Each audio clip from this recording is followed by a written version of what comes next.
পিলখানায় কি কিছু হয়নি? কেউ কি মারা যায়নি? এতটা বছর ধরে অপেক্ষা করছে নতুন সরকার আসলে, পরিবর্তন হলে অনেক বিডিআরের জওয়ানরা ভিতরে বন্দি আছে, এটার একটা পুনঃতদন্ত হবে, সবকিছু জানা যাবে। এখন বলছে পুনঃতদন্ত কমিটি হবে না। তার মানে কি দাঁড়ালো?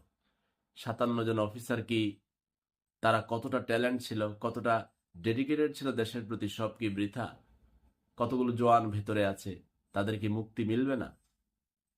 পার্থক্য কি হলো? কোনো পার্থক্য নাই। তার মানে যে কারণে লড়াই করে, তাদের আবেগকে কেউ না কেউ হয়তো পুঁজি করে, না হলে লড়াই শেষ হলেই রাজনৈতিক গ্যারাকলে পড়ে যায় সেই লড়াইয়ের স্পিরিট। কি কি জন্য লড়াই করে বারবার তরুণরা? এবার তরুণীরাও লড়াই করেছে, কিন্তু সেই লড়াই বৃথা হওয়ার পথে।